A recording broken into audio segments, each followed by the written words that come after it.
What's happening, you bad motherfuckers? It's Monday, October the 18th, from the heart of motherfucking Jersey. The Joint is brought to you by DraftKings. NFL fans, are you hungry for a big fucking win? Tonight's the night, Monday night, motherfucking football. You understand me? DraftKings Sportsbook has you covered. New customers can bet $5. Did you hear what I'm saying? $5 on any NFL team to win their game, and if they do, you win $200 in free bets. Who is better than fucking you? Nobody. Winner, chicken motherfucking dinner. You understand me? That's how we're doing it on a motherfucking Monday. Tonight, you got the Buffalo Bills minus 5.5 against the Tennessee Titans, and you got an over and under of 50-3. That's a game and a half. That's one for you to fucking start with. And if Sportsbook isn't available in your state yet, or you don't want to bet NFL football, I got an idea for you. DraftKings will not leave you with your dick in your hand. Everybody can play DraftKings Daily Fantasy Sports Contest. You get huge cash prizes all seasons long. DraftKings is giving away new customers a free shot. Ready for this at the fantasy side? $1 million. Come on, guys. I know you're going to do some fantasy. DraftKings is the way to go. And I'm going to tell you something else about DraftKings. They have their own social network. So after you join DraftKings, I'm on the fucking network. We could go back and forth on there. I'll give you little pics I'm getting from the Philly Godfather or whatever. I'm there to work with you. Download the DraftKings Sportsbook app today. Right now, it's Monday, bitches. Thursday, we got action. We got baseball all week, and basketball is around the fucking corner. All right, so download the DraftKings Sportsbook app today. Use promo code Joey. Bet $5 on any NFL team to win their game, and DraftKings is going to give you $200 in free bets. You understand me? You can't beat that. And like I said, we're going into the season. You got college football. You got basketball. You got the World Series. Are you fucking crazy? Use promo code Joey this week at DraftKings Sportsbook, the official sports betting partner of the NFL. Now, here's the stuff the lawyers make me say. You guys know what the deal is. You got to be 21 or older. Get the fucking kazoo. New Jersey, Indiana, Pennsylvania only, or only on the states that allow gambling. Colorado, Tennessee, new customers only. Minimum $5 deposit with a $5 wager required. One per customer. Restrictions apply. See DraftKings.com/sportsbook for details. If you got a gambling problem, call 1-800-GAMBLER. But if not, head over to DraftKings. Join the social network, fuck around with Uncle Joey, but most importantly, win some fucking Geetus with code Joey. The Joint is also brought to you by my fucking favorite to the end of time, CBD Lion. Why do I love CBD Lion as much? Because they turn me on to a world of fucking just feeling better. Whether it's the tablets, the caps, whether it's the smoke, whether it's the joints, the loose CBD weed, the extra special cream, the kinesiology tape, the bat balls. CBD has it all. The gummies are to die for. With melatonin in them, you sleep like a fucking baby. I've been telling you guys for the last month that my sleeping has gone up to fucking 8.1 hours a fucking month. I credit CBD Lion with the CBN, the CBY, the whole fucking package. So do me a favor. Go to CBDLion.com. Read what's on the page and learn about CBD. You're going to be fucking happy. From anxiety to knee pain to shoulder pain, you put a piece of tape on you, you put a piece of kinesiology tape. I'll tell you guys, it works miracles. But you know what? Don't take it from me. Go to CBD Lion, read all about CBD, CBN, CBY, get back to me. If I was you, I'd start off with the gummies. Go to CBD Lion, make an order, and press in Joey or Joint or Church and get 20% off delivered right to your fucking house. You can't beat that. How long are you going to wait to give this a shot?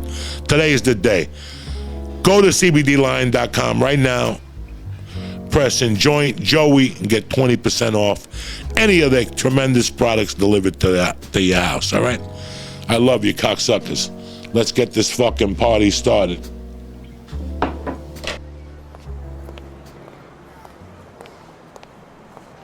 how you doing? Come on in. Yeah, Joey's in the back. Check 1, 2. Welcome to Uncle Joey's Joint.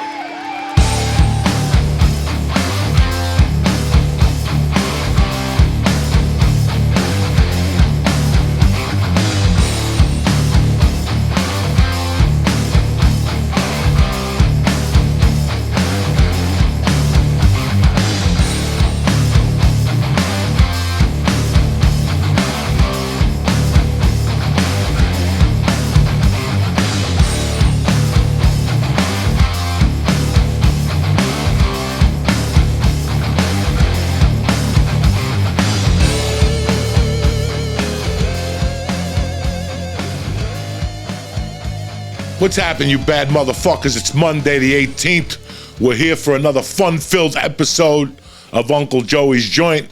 I hope you all had a great weekend. Everything worked out for you. I had a great weekend. You know, same shit. Nothing changes. The week was a little fucking weird.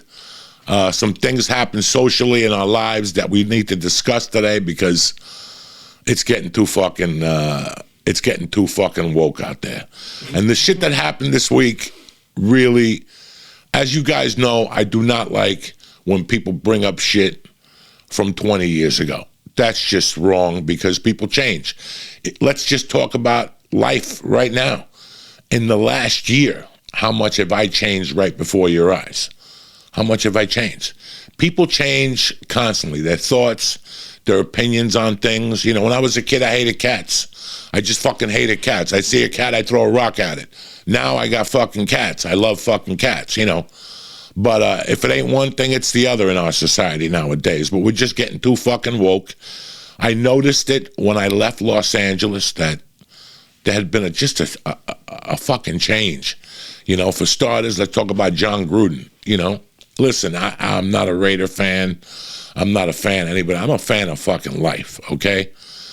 They were doing an investigation into the Washington Redskins. They went through emails, supposedly. This is what I read and heard. And they fucking found the emails of him going back and forth. One of the coaches, the general managers, I don't know exactly what it is. I don't want to say it before I get myself in trouble. And they found these emails with him talking about, Roger Goodell and fucking talking about some player in the league that had big lips or something like that. Listen, it's wrong. I get it. I get what we're trying to do here. But I don't think firing him was really and I don't know what's happened to people that they've lost their balls, Al Davis's son is the fucking, he's the president, I guess. I don't know exactly what happened. I know he got fired. I know it was against the NFL policies and stuff like that. But when he sent the emails, he wasn't even working for the NFL. Now, let's take a look at his situation. He's an NFL coach. Now, I don't know. What do you think at home? 60% of the NFL is African American? He's been a fucking coach with the Raiders, Tampa Bay, and then went back to the Raiders. If he was racist in any way, don't you think one of the players would have said it after all these years? I've seen him on there, hugging African-American players and joking around with them. And, I've been watching him for 20 fucking years. I don't know. Then he coached Tampa Bay early on. I watched him then. I met him on the Best Damn Sports Show when he was coaching Tampa Bay, and he seemed like an all right guy. I mean, I don't know. I don't know what people do behind closed doors. And I understand it was behind closed doors, and it was a joke. I've made many off-color jokes over the year, but I have a past. So just when that first started with the fucking the Supreme Court justice, that dude that covered a girl's mouth 20 years ago at a party, but didn't do nothing to her. Where is she today? What did she get out of raising her hand 20 years fucking later? And what do you get from raising your hand 20 years later from my behavior then? Obviously, you don't think I corrected it over the years. Obviously, you don't think that. Even me, for example. The other day, I was at my friend's house, the Pumas, and I was walking back. And there's a fucking Amazon guy. And he's an African-American kid. And he's got the fucking volume blasted in the in the car. And he's playing that fucking rap music, the real slow one. I don't know. I like old school rap, Nas and all that stuff. This is something new. And the guy keeps saying, the N-word over and over, and it's loud in my neighborhood. It's fucking loud. I remember walking and going, you know what? Nothing bothers me more than that shit. Nothing bothers me more than that shit. And you guys know I love cracking jokes. And nobody is sacred. The French, African Americans, Chinese, I was thinking about when Mike came in today, I go, you know what? It's getting cold out there. The temperature dropped to like 62 to open up. It just dropped a couple, last week, the last 3 weeks, it's been opening up at 70. All of a sudden today, it went down to 60 fucking 2. Is it cold out? No, but you could feel the chill in the air. I said to Mike, just, I didn't even think about it, guys.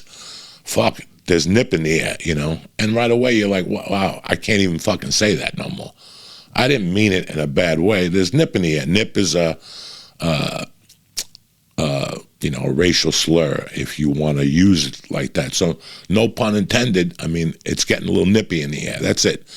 But even saying something like that, somebody might look at you and go, Joey, you're wrong for saying that. Okay, I won't say it. If it means not saying it, I won't say it to make you fucking happy. But there's another side to this coin, so we'll get to that in a second here. But I've never liked that you could go to somebody after 12 years. I think there would be a better way to handle this. I think Charles Gruden. I think I would have made him do an apology. I think I would have had him take classes for awareness or something. 2 classes, talk to somebody. I don't know if you guys remember. About 10 years ago, Ralphie May went off on some Indians. I don't know if you guys remember that. Ralphie always went off on everybody. The Russians, the Indians. He went off on American Indians. If you knew anything about Ralphie, he was a sweetheart. And I got to be honest with you, it was a fucking joke. It was a joke. Some chief of a tribe took it seriously. They canceled this gig. Did they cancel him? No. You know what the chief wanted to do? Educate him. So they set up a meeting with Ralphie. They spoke to him. They explained to him where they were coming from. And everybody moved on. He made a little contribution. And everybody moved on. Nobody got their fucking feelings hurt. When you do something like this, I'd rather you get whoever the group is and explain to us how these things are hurtful. I don't know if you guys know about this, but I'm telling you, and I hope he doesn't get mad at me. Years ago, Tom Segura said something on one of his specials. They didn't pull his special down. What they did was they set up a meeting between the president of the Special Olympics and Tom to educate him on how the word retard affects people when you say it. Now, what you do with that is your choice. When you go home, you go, you know what? I choose not to say retard anymore, or I'm going to keep saying fucking retard. That's it. That's it. Educate me on why it's wrong, and we can move forward.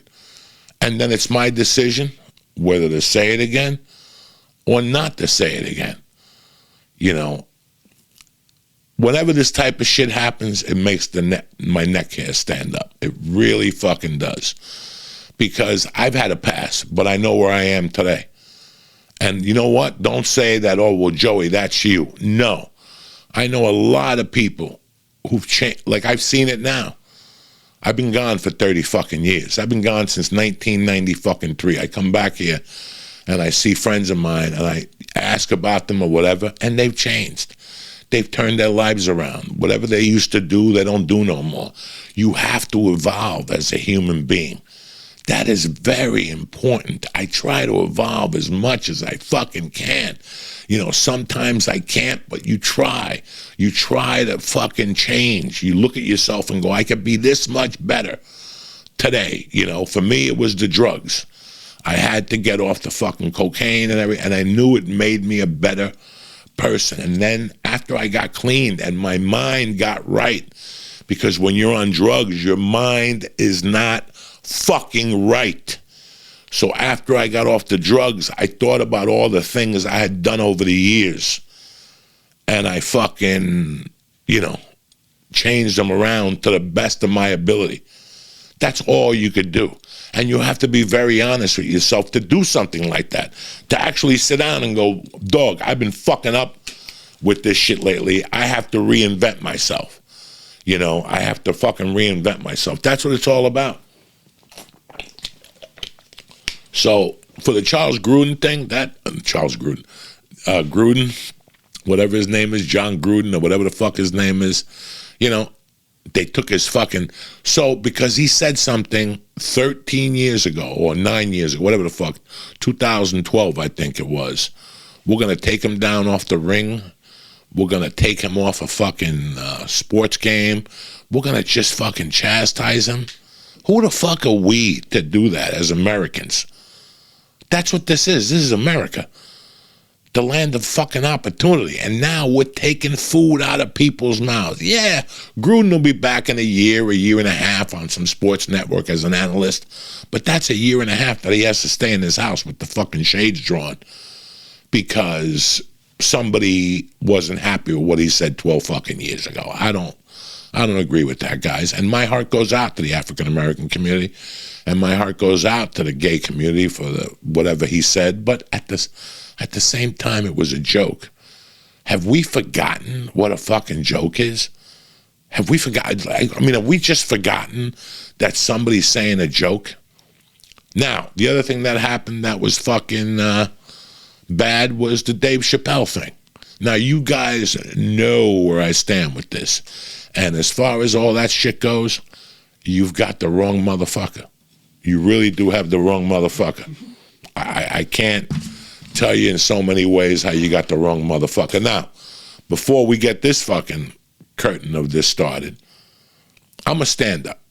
I read the book Lenny Bruce, Ladies and Gentlemen, Lenny Bruce, and that's what led me to that career. Yes, I had been into Richard Pryor over the years, and yes, I was a fan of stand-up. You know, I was a fan of the white dude, the crazy. I was a fan of him, whatever.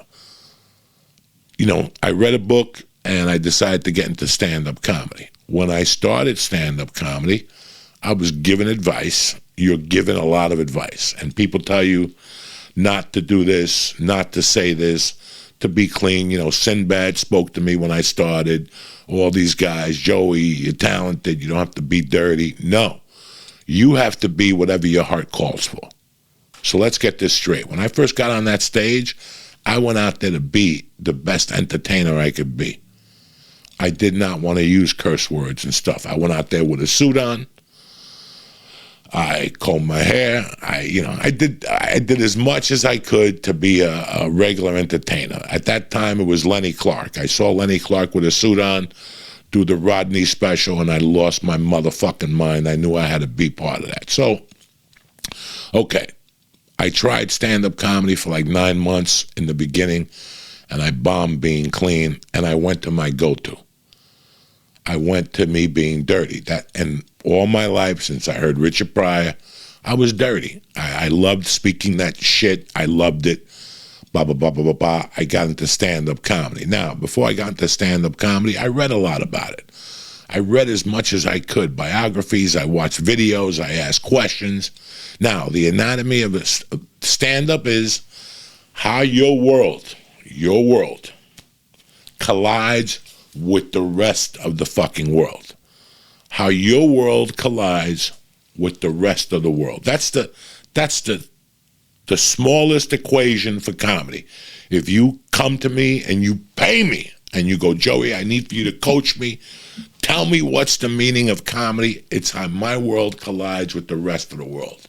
okay? I'll give you an example. I have a child, okay? When I was a kid, I fucking suffered a lot with my allergies. I was allergic to dogs, and I was allergic to maple fucking syrup, okay? In my house, you know, I had dogs. My mother had a dog at the dry cleaner when I was a kid. The people next door to me had fucking dogs. It felt like I was surrounded by dogs all the time. I got bit by dogs fucking 8 or 9 times. I got bit in the face. I got bit in the leg. I got bit in the hand. It doesn't fucking matter here. I liked dogs. I would pet a dog, and my eyes would swell, and my nose would leak, and my throat would shut, and I would end up in the fucking hospital. Fucking maple syrup. You know, how can you tell a fucking kid he's allergic to fucking maple syrup? When I came from Cuba, my mother used to make, you know, rice with eggs on top, fucking steak with eggs on top, pure fucking disgusting shit. It's good, but it's fucking disgusting. You know, the steak with the egg on top, huevo caballo, with the white rice, and you break the fucking yolk over the steak, and it drips onto the meat and the rice. I don't know. It just doesn't work for me, guys. So all of a sudden, I went to like school or something, and somebody turned me on to a fucking pancake. I put the fucking syrup on it like in the first grade, and next thing you know, I'm dizzy, I'm passed out, and I'm in a fucking ambulance going to some hospital, and my mother's meeting me up there. This is a true fucking story, guys. And then they told us we were allergic to maple syrup, the sweetness, and then something happened with honey when I was a kid, and I got fucking taken to the hospital again. I was a mess when I was a kid. I was allergic to all that shit, okay? It was fucking horrible. You know what it is to fucking, I still remember being in my first summer camp, like, you know, where you go and do push-ups and jump off a diving board and all that shit. I still remember going and them giving us pancakes for breakfast. And me like, you know, what do you think, there was an alternative fucking menu in those days? What do you think, like, you could call ahead and say, I want a vegan menu? Fuck you. There's hot dogs and fucking, it was hot dogs for lunch and pancakes for breakfast. That's it. There was no scrambled eggs. There was no toast. There was fucking nothing. So I had to go there in the mornings, and I'd eat the fucking, you know, I love syrup.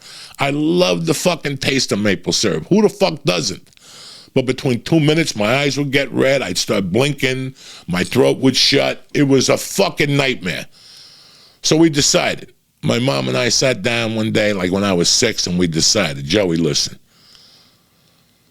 My mother was old school Cuban. She told me to fucking just go and play with the fucking dogs. But after I play with the dogs, I keep washing my hands. Wash your hands, wash your hands. And after you wash your hands well, wash your face so it doesn't. And you know what, guys? It worked. It worked. I was telling my neighbors, they have a dog named Molly, a short hair pit. And I go, these are the dogs that would, this little hair would get into my fucking nose, and I'd go off the boundary. You know, they couldn't even believe it. They're like, and you're allergic to dogs. The other day I went over there, I was sitting on their porch. She was sitting on my legs, and I'm fucking petting her. She's a great dog. I'm petting her, and Frank looks at me and he goes, you're really allergic to dogs? I go, listen, we worked on it. We played with so many dogs that we broke the allergy. Today, 2021, I eat pancakes 3 times a year. Not fucking 2 stacks, not 3 stacks. 1 with a little bit of syrup, a little bit of butter. I eat it, and nothing happens. That's the most I can handle. It's 3, maybe 4 times. There's a little breakfast place called fucking Stacks, close to my house. Holy shit, they make Nutella pancakes. They make fucking banana pancakes with little bananas on top, and it tastes like banana cream pie. I mean, I'm not into that sweet shit, but I've tasted them. Fucking delicious. My point being that I overcame that fucking, my allergies. My mom forced me to overcome these allergies. Circle back to 2010. 2011, 2012, who the fuck knows? I don't fucking know. No, 2013, I put my daughter in school. My daughter's born, and a year later, 3 months later, we're in daycare, whatever the fuck it was. We try to get her social skills. So it had to be like 2015. I find out one day that I can't bring peanut butter She can't pack peanut butter to the fucking school. I nearly lost my mind. My mind almost fucking blew the fuck up. Because I'm like, what are you talking about? And they're like, yeah, because if other kids are allergic to peanuts, so what that have to do with my fucking kid? If my kid's not allergic to peanuts, what's it have to do with that? So I fucking never thought about it again. Then one day I was taking a flight from like LA to San Diego, and fucking there were no peanuts. I'm stoned to the gills. I'm looking forward to these fucking peanuts. And that's the day Southwest don't put out the fucking peanuts. Now, am I a peanut dude? Nah, I like peanuts. I like peanuts in a Snickers bar. I like a couple things with peanuts. But I get on the fucking plane that day, and I'm looking forward to these peanuts and these goddamn pretzels. For some reason, I'm looking forward to the fucking peanuts. And boom, there's no peanuts. I asked the lady, I go, what's going on with the peanuts here? I'm sitting here like fucking Patience on a monument. She says to me, there's no peanuts today. We have one passenger that's allergic to peanuts. I was blown the fuck away, guys. I was like, what the fuck are you talking about? So because one motherfucker's allergic to peanuts, I can't eat my fucking peanuts? What the fuck is the world coming to? So right away I went home. What's stand-up comedy? How your world collides with the rest of the fucking world. So right away I went home and I had to write a fucking bit on this. I went online, I read about this fucking peanut allergy, and I was blown the fuck away. And I wrote a bit on a fucking simple thing, a peanut allergy, and how the kid, give him a fucking peanut, he ain't gonna die, he's gonna go to the hospital, he'll probably swell up, blah, blah, blah, blah, blah. Let me tell you something. I have said some disgusting things on stage. I have mugged hookers on stage. I have fucking crawled in windows and eaten pussies on stage. I've said some disgusting things on stage. Never have I gotten off stage and somebody said to me, hey, man, we didn't like that joke. It was inappropriate. I talked about a chick pissing on me 20 years. I talked about tons of shit. Nobody ever pulled me aside and said, Joey, this is inappropriate. Do you know how many times I got pulled aside for that fucking peanut joke? Every fucking show, when I would take pictures of people, some set of parents would come up to me and go, hey, man, you were funny. We really enjoy you. We like the podcast. We like what you're doing. We like what you stand for. But the peanut joke was offensive as fuck. We have a child that has a peanut allergy, and he could die. I don't know if you understand the whatever's of this. And I would get turned off and in my mind tell them to go fuck themselves, like just give them that look, like take a fucking hike with your little fucking faggy peanut kid. What's it got to do with me? You're going to come beat me up on a fucking Saturday night over a fucking joke? So, but eventually, I kept taking my daughter to school. I kept hearing from fucking people, whatever. It was just a joke. I get it. But that stupid fucking joke right there caused me so much fucking heartache. How many people would come at me after the fucking show? I would get emails about it. I would get Facebook messages about it. You know what? It was a simple fucking joke. I stopped saying it. I shot a special. I put on a CD. Whatever. Who the fuck knows what happened? But the bottom line is, it was just a fucking joke, and I really learned from that joke on how people could get hurt. Now, with the same fucking thing from me discovering all these things, because listen, when you don't have a kid, you don't know anything about these things. And I'm sure, you guys are young listening. You're like, Joey, I know about peanut allergies. I know, because you had it. But when I was growing up, there was no fucking peanut allergies. No kids had a fucking peanut allergy. So trust me, this is something that's taken me by fucking storm. The same thing, again, a bad subject to bring up, but we're going to bring it up. Who gives a fuck? Transsexuals, transvestites, whatever the fuck. Listen. They don't bother me at all. I could care less. I've had 3 dear friends in my life that have been transgenders or had the operation, and we had fun. We laughed about it. It was phenomenal. I had one, Rita O. Me and Josh Wolf have spoken about it repeatedly. She used to carry her old dick in a jar. This chick had the sexual, guys, you have no idea how we had tons of conversations. Now, years ago, it started with, I found out at Colfax Elementary in LA, where we started talking about switching governments, where we started talking about, gender reveal parties and all this stuff. Listen,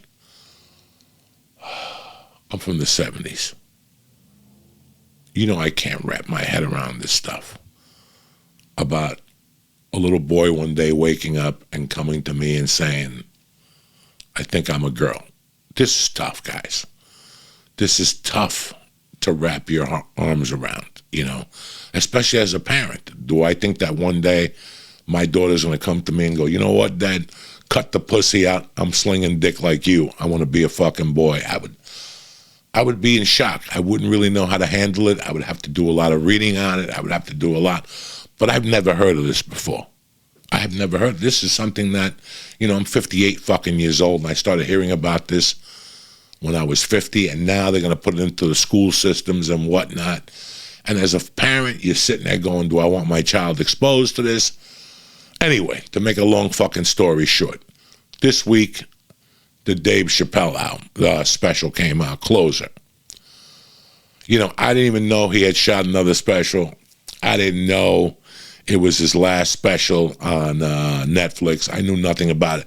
Before we get into this conversation, do me a favor. Now for a word from our sponsor. We'll be back in 60 minutes. The Joint is also brought to you by BetterHelp Online Therapy. Going to therapy is routine maintenance for your mental and emotional wellness to prevent bigger issues down the road. I didn't know this till I started working with BetterHelp.com. Listen, Dana is my girl. She's talked me through this thing for the last month, and I feel that much better. I went to them and asked them if they were working with sponsors and podcasts, because I wanted you guys to know how much it helped me. Going to therapy doesn't mean there's something wrong with you guys. It means you're investing in yourself to keep your mind healthy. BetterHelp is customized online therapy that offers video, phone, and even live chat sessions with your therapist, so you don't have to see anyone on camera if you don't want to. It's much more affordable than in-person therapy, and you can start communicating with your therapist in under 48 hours. Why invest in anything else and not your mind? This podcast is sponsored by BetterHelp, and Joint listeners get 10% off their first month at BetterHelp.com/Joey. That's BetterHelp.com/Joey. And now let's go back to the podcast. Listen, I love what do you call that shit? BetterHelp. So if you're having a little problem, if you got a little hang on the nail, on the fence, hang on the fence or whatever, I suggest you go to BetterHelp.com. But anyway, back to what we were fucking talking about here. This week, the Dave Chappelle special got released. I didn't know he had another special. Like I said, guys, my head's been somewhere else. I turn on the computer one morning, and all I'm reading is about Dave Chappelle, how he insulted people. The second day, I fucking open up the computer, and it's all over the place. Dave Chappelle's getting canceled, blah, blah, blah, blah. He got a standing ovation at the Hollywood Bowl. So I said, fuck it. I'm a stand-up. I'm a human being. Let me watch this special to see what I think about it and see what all the fuss is about. Okay. Here you go. It was a very good special. Dave did a very good job. I like the stories. I like how he presented the material. He told some LGBTQ stories on there about a friend of his that died and the baby and all this stuff. Guys, listen, this is where I'm coming from with this. I know some people are not going to sit right with this, and I know some people are going to agree with me. We're going to attack this from two perspectives, okay? Number one perspective, Dave is a comic. What's his job? To be funny. What's his job? Well, some comics' jobs, some, not mine, some, are to kill society. Not kill society, but explain to you in a funny way the wrongs of society. What's going on in the world today with a funny twist to it. What's happening. And again, the main thing a comic's supposed to be doing up there is explaining to you how his world collides with the world you live in. So if you take all that into consideration, Dave hit it out of the park. He did a phenomenal job. Okay? That's what a stand-up comic is supposed to do. there's a downside to this. Dave is at the top of the world right now. Okay? When you're in the top of the world, you're a lightning rod. It's like being a mafia boss. Everybody's coming to you. That's why for the last 20 years, you have a boss and a street boss. Because the street boss is getting hidden by the boss of the family. The feds, everybody's concerned with the boss of the family. In this case, it's society. Everybody's concerned with what the top comic has to say. He is the top comic in the country by a fucking mile, okay? Nobody could even touch him. He's saying what affects him, which is the LGBTQ stuff, whatever. But Dave is also being cute right now. So Dave's comedy aptitude is off the fucking chain. My comedy aptitude is not that great. That was why I was never a great comic. I was a funny comic. I knew what I was doing. I could bang it out with anybody. But my comedy aptitude, as far as being well-read as Dave, or Joe Rogan for that matter, or Bill Burr, I'm more of a life comic. Like, I like talking about what's in my life, what affects me. You know, there's people that'll take a subject out of the newspaper and write a brilliant bit about it, but it doesn't affect them. I speak about things about my life. I'm more of a storyteller, and that's just me. I don't want to get into that right now. What I'm getting into, Dave Chappelle is cute. He's very smart. His comedy aptitude is smart. And listen, man, when you do a special, you're looking for them to talk about that special. And how do you get people to talk about a special, to talk about stuff that's on the other side that nobody else will touch? Now, he's been doing it on a couple specials. You know, he's been hitting them with the fucking LGBTQ jokes, which means obviously it's a big hang in his motherfucking fence. Like, if I ever was to do stand-up comedy, I would talk about what's going on now with the schools, what they want to teach.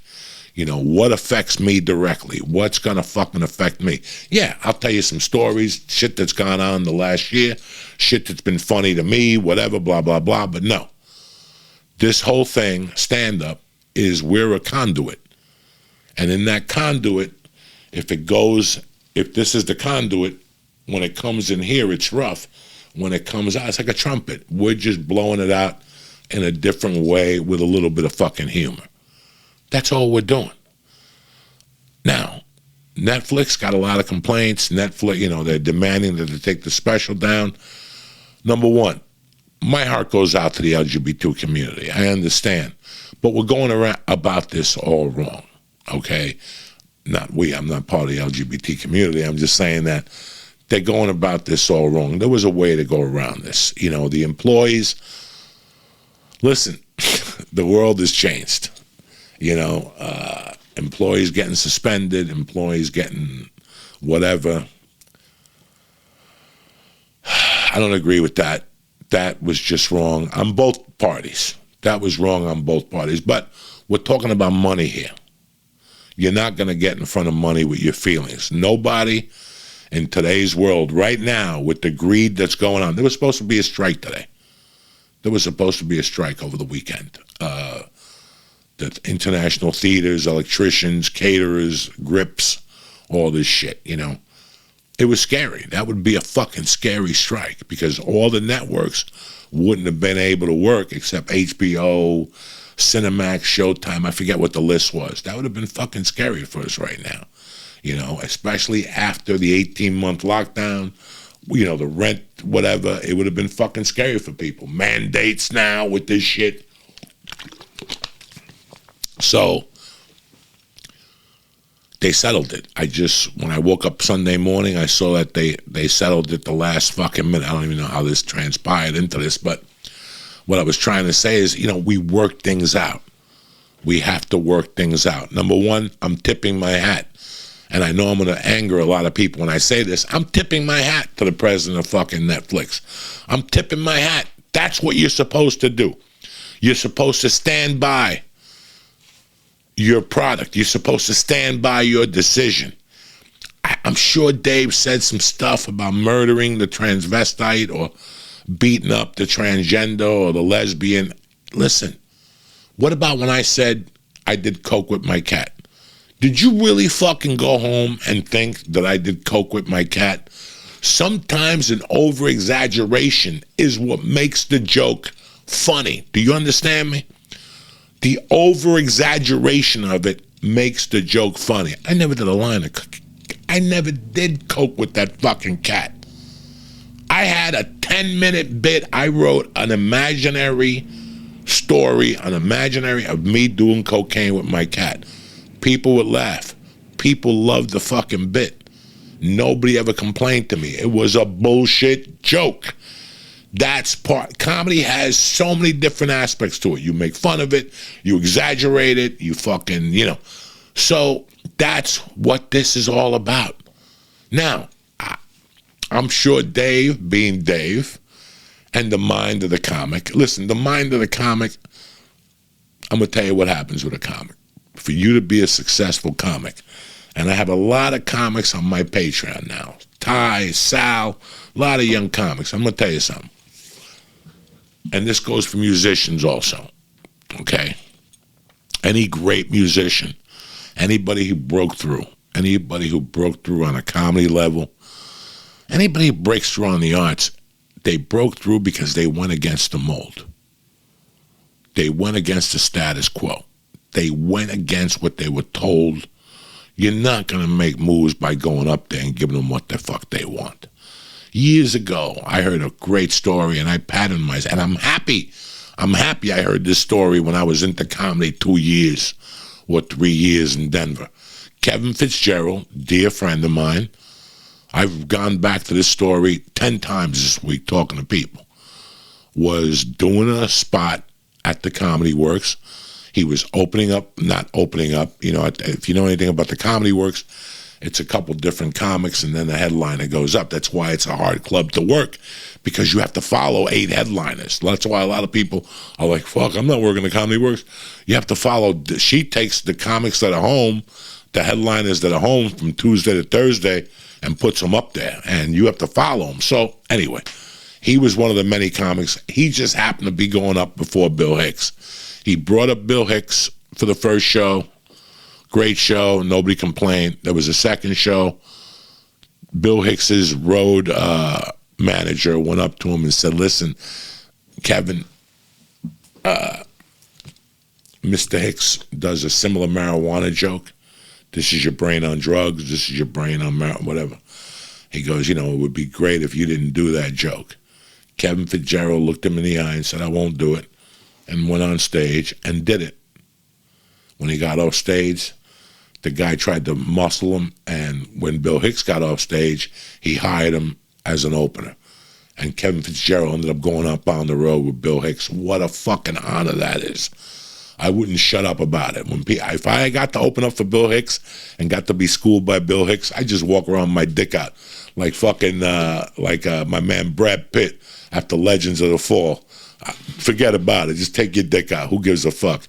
But if Bill Hicks hired you after he told you not to do something, what does that mean? That is what makes a comic tick. If you tell me before I go on stage not to say that joke, I'm going to say it. How many people watch Fresh Out of Compton? You watch Fresh Out of Compton? When they went to Detroit, what the motherfucking guy tell them? Don't do any police. Don't do fuck the police. What did they do? They went up there and did fuck the police. That's what we do. That's what makes us different. That's what makes you cut through. That's what, when people hear things like that, they go, okay, that's my fucking guy. He didn't fucking adhere to what they told him. He didn't give a fuck. And I don't know if you guys remember this. Why did Dave Chappelle walk away from the $50 million deal from Comedy Central? Did you ever think of that? Because when you're in the TV business, first off, Dave Chappelle's been doing this since he was fucking 13 years old in the city, okay? So it's like me. I've been doing this since I was fucking 25. If tomorrow CBS called me and said, we want you to do a show about bookies, okay, and you're playing one of the bookies, and after 2 weeks, After the first season, the show is a success. What's a success? It's done great numbers. People like it. It's an 8 o'clock show, whatever. What if they come to me after 3 years and they go, oh, we got new showrunners, we got new people working at the network. And what if you, let's say you're 35 years old. I'm just asking you a general question to think about this on a Monday fucking morning. What if you were, if somebody came to you and you had a successful hit and some kid from CBS came to you that just graduated Syracuse with no television experience, just what they taught him in college, maybe a year, and he got promoted to be the liaison between CBS and you. And he's coming to you saying to you, yeah, this is what needs to be done on this show. You need to do this. You need to do that.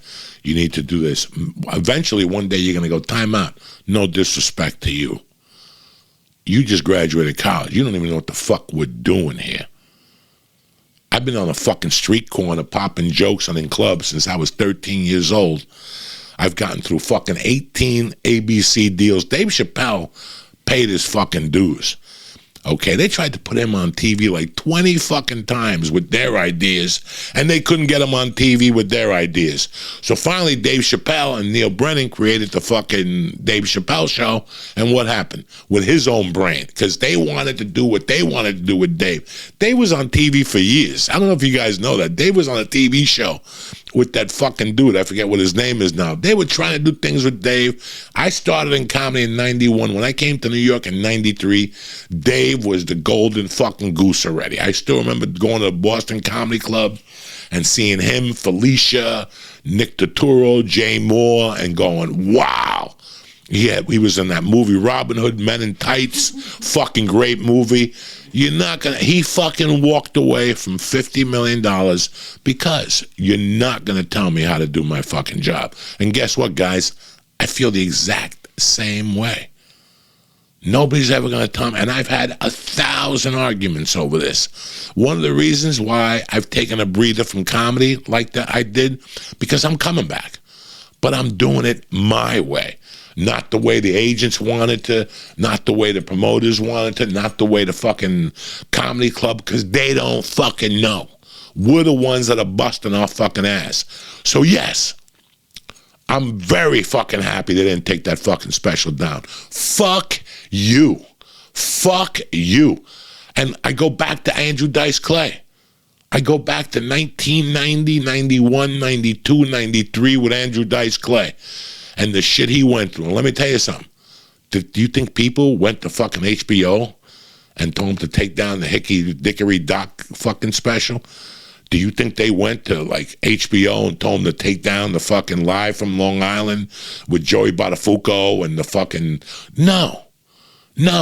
Because people weren't fucking concerned. We're getting too woke. We're getting a little bit too woke. Again, my apologies to the LGBTQ community.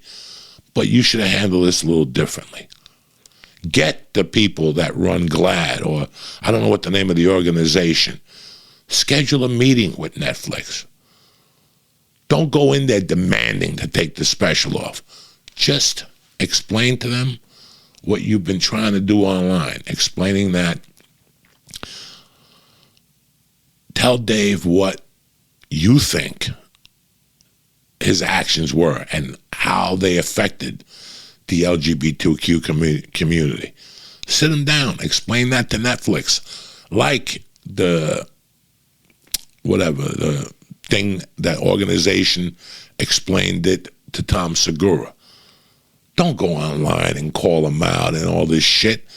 Schedule a meeting with Netflix, sit them down, and explain your beefs to them. What is going on, how this does affect our community. I think, for me, I think he's giving you light. Like they say, no publicity is bad publicity.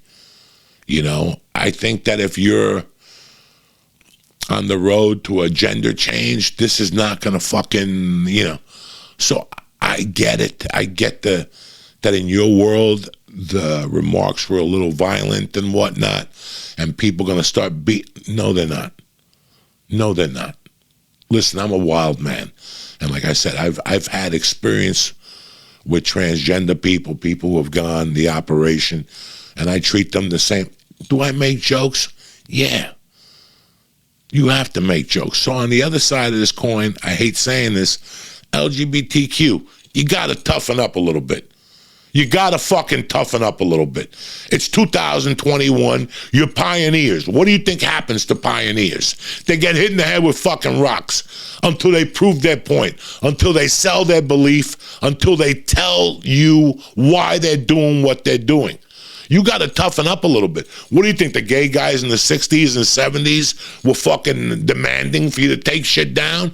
These were the fucking young gay guys that were getting beat up in the 60s. Think about being gay in the 50s, 60s, and 70s, and you're offended over a fucking comedian's fucking words on a special. You need to toughen up too. You need to toughen up too. I know you made the commitment to change and to be stronger and whatever. Well, let's do it. You need to toughen up the fuck too. If you're going to, listen, how do you think you're perceived right now? How do you think you're perceived when you walk into a job and you're in the transition and, you're taking, how are you perceived? Did you ever think about that? So yes, this is an education for everybody, but the LGBTQ community needs to educate people and explain to us what's going on, why it's hurtful. Don't just take the special down. No. We're not fucking the NFL. No. We're not fucking Al Davis that we're just going to sell somebody up to the fucking Sharks. No. Let's do this. Let's try this. Let's speak to some of the African-American people that he's come in contact with, Gruden, before we let them go. See if they're fucking angry about it. They've been getting coached by him since 2012. Without any knowledge of these fucking emails. Does it make a difference? Does it fucking make a difference? So we have to toughen up a little bit in this fucking country. We have a lot of issues right now going on that we have to fucking worry about. Mental health. They just told cops in New York that if you see somebody shooting heroin on the street, it's fine. Don't fucking fuck with them. They're trying to vaccinate your fucking kid. They're trying to make mandates for you to get on planes they're trying to take away your fucking liberties. And you're worried about an African-American comedian making jokes. That's what you're fucking worried about right now, LGBT community. They are going for our fucking heads.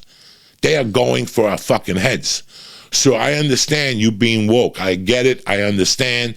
We all have to do a little bit of awakening, or as much as we could do. I've even woken up a little bit. Listen, that doesn't mean I'm not going to crack fucking jokes. Okay? I'm going to crack fucking jokes. But now I also have a knowledge of who I'm hurting with these jokes. That's the most important thing. But listen, if a joke hurts you, take a fucking, what the fuck is wrong with you? What the fuck is wrong with us? Have we gotten this fucking soft in our fucking daily lives that everything fucking affects us? People are dying right now from stupid shit. People are fucking losing their jobs. School teachers, cops. It's a whole new fucking world out there. But you want to create another fucking problem because a comedian said some fucking stupid shit about you. I don't understand society anymore. And I'm trying to be woke. I have a little girl. I have a family. I have friends that have sons and daughters that are trying to, change genders. His, he, they.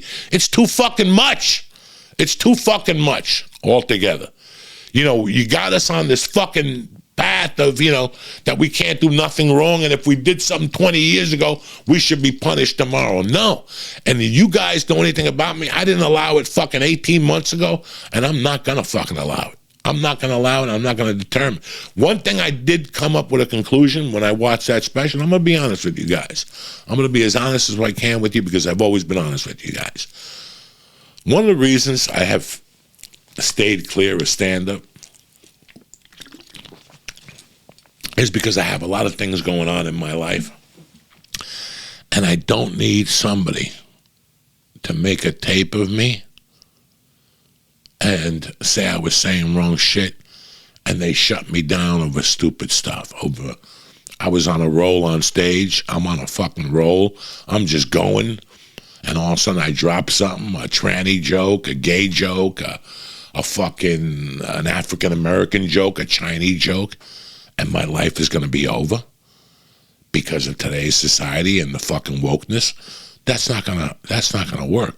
But I've been thinking about it, and ever since I watched Chappelle's special, I go, no, this cannot go on. Chappelle's special woke me up. Chappelle's special woke me up a lot. And the Gruden thing woke me up a lot. I had been in the fucking little bear cave for the last fucking year. That really woke me up. And guess what? Now it's giving me now I want to do stand-up. Now I want to do some guest sets. I called Dino last week, and I go, Dino offered me a couple dates, and I go, Dino, listen, again, I can't cover an hour, and I'm not going to do that to anybody. I'm not going to charge you $20 and go. Listen, if I have 15 minutes, I wouldn't mind because I got somewhere to go and we could improvise. But now, because of what I seen Chappelle do, I'm going to tell you what I'm going to do. I'm going to go back out there, just in Jersey for now, for the first 6 months, just to get listen, guys, it takes a long time to come up with an hour of material, no matter how much you fucking write.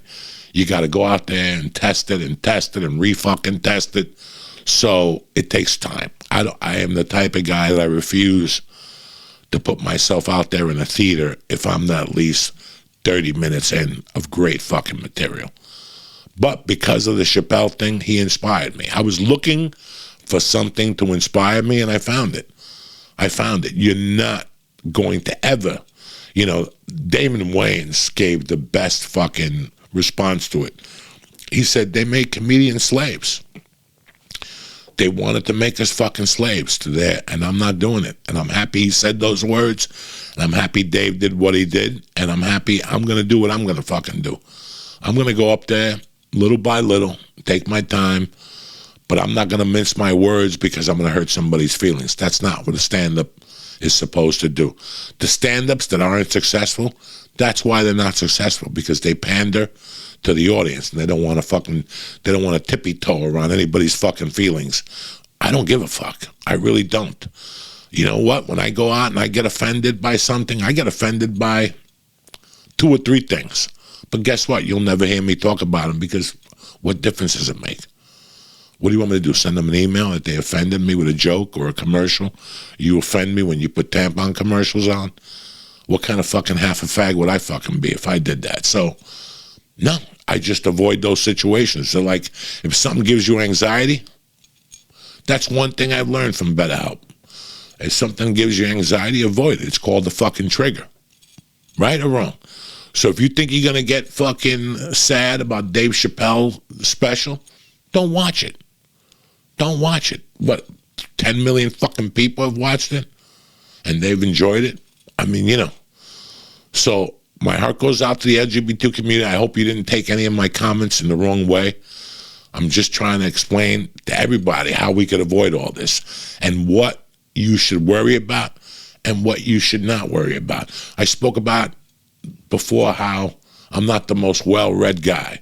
I'm a street guy. I'm a high school fucking dropout. For me to talk about the social issues of the world means I have to sit down and read for fucking 10 fucking years. By that time, I'll be dead and fucking buried anyway. So I don't have time for that. I talk about life. I talk about how to make your life better. I talk about, our freedoms. How to fuck, who gives a fuck what they think? It's what you think that's fucking important. If you don't like what they think, just turn them the fuck off. That's it. It's that fucking simple. That's the school I've been from all my fucking life. I worry about what's in front of me. I'm not a political guy, but I'm like a democratic mind guy. I don't really think about what's going on out there. It's got nothing to do with me. It's got nothing to do with me.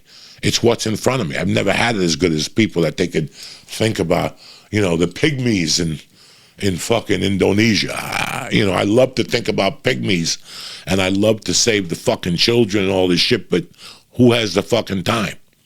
We have time to talk about what we know, what's in our realm, and what's in our world. For me, it's movies, reefer. I've never realized how worthless I am since I moved here. Ever since I stopped doing comedy, I'm like, I need a job. What can I do? Nothing. This is all I can do is crack stupid fucking jokes and talk and fucking do a podcast and maybe shoot a couple videos from time to time. That's all I could do. And I'm very happy for that. That's why I was fucking kidding myself if I thought I was going to do anything else. I'm happy I watched that Dave Chappelle special, and I'm happy it gave me some fucking initiative to at least go on stage from time to time. I love you motherfuckers with all my heart, man. I'm a lot better. I'm feeling a lot better. I'm a lot happier.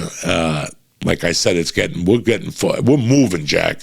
I mean, Mike was saying it was 91 fucking degrees come Friday, and now it's 60 fucking 2.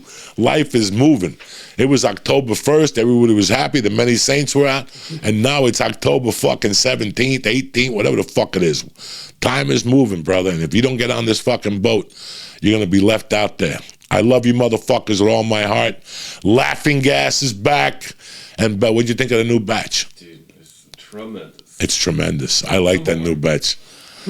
I like that new batch. I try to mix it up a lot, but it's so weird how I got so far. I'm loving this, guys. Listen, the reason I got high in the morning was because of how high I got in the mornings as a pot aficionado, right? Mm-hmm. The reason why you get high in the morning is to have it hit you like a left hook, so you don't have to fucking think about what you're about to do or whatever. Let me tell you something. I don't even want to smoke pot in the daytime no more. I don't want to smoke pot in the daytime no more because of the 2-hour window at night when I smoke. I get so high and I have such a fucking good time. I can't even tell you how much of a great time I have when I get high at night. I do so many fucking things in that 2-hour window. And when I go upstairs and my head hits the pillow, zoom, I finally got over the not eating shit at night because that was killing me. I put on a few pounds, but I took them right the back, fuck off, because I started eating apples and bananas at night. But fuck, for a few weeks there, I was going deep. The tapering's going great. I maybe have another fucking month of it, and I'm done, and I feel great, guys. I really fucking do. Thank you for all the support and all the well wishes and for supporting. We've had some great podcasts the last couple weeks. It is what it is, and I'm happy you're enjoying them. Have a great week. Have a great fucking Monday. I'll see you motherfuckers Wednesday. Tip top Magoo. I think we're going to bring some fucking conspiracies on the show. I love you motherfuckers. See you Wednesday morning. And now for a word from my motherfucking sponsors, Jack. All right, you bad motherfuckers. I want to thank you. I had a good time with you guys today. It's Monday. It's a great way to start the week. But before we go anywhere, I want to talk to you about BetterHelp Online Therapy. Listen, going to therapy is routine maintenance for your mental and emotional wellness to prevent bigger issues down the road. I didn't know this. And I'll tell you what, I am a lot better, and you guys are seeing me.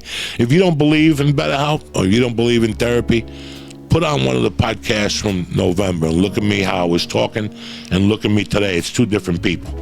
Dana has really helped me. If you want to go with Dana, give her a shot. But going to therapy doesn't mean there's something wrong with you.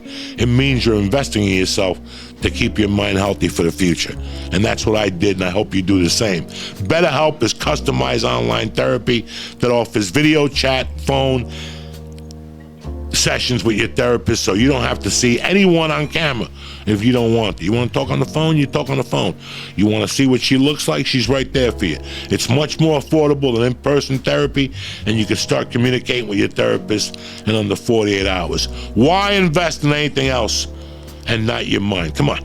This podcast is sponsored by BetterHelp, and joint listeners can get 10% off their first month at BetterHelp.com/Diaz. Again, that's BetterHelp.com/Diaz.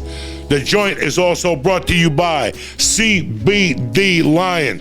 When it comes to CBD, why are you buying your fucking CBD at a goddamn gas station? CBD Lion has everything that you need.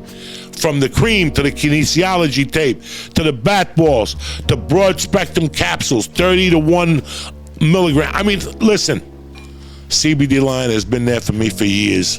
I'm trying to turn them on to you. You know, you guys know I don't bring nothing to the table that doesn't work and isn't 100% fucking tremendous. CBD Lion is 100 motherfucking percent tremendous. Do me a favor. Go to CBDLion.com right now and read. learn the third-party lab results, learn about CBD and CBN. You're going to be happy. You got a bum knee. Take care of it. The winter's coming. Now is the time to do all that stuff. Go to CBDlion.com right now. Order the kinesiology tape, the CBD gummies, anything that they have. And I'm going to give you 20% off your order when you press in Joey on the way out. CBD Lion, the best. The joint is also brought to you by DraftKings. Listen, NFL football, you guys are hungry for a big win this week. Of course you are, and it starts tonight with the Titans against the Buffalo Bills at Tennessee, getting fucking 5 points. DraftKings Sportsbook has you covered tonight and the rest of the week. That means Thursday. That means Tuesday for baseball. That means Wednesday and Thursday for college football.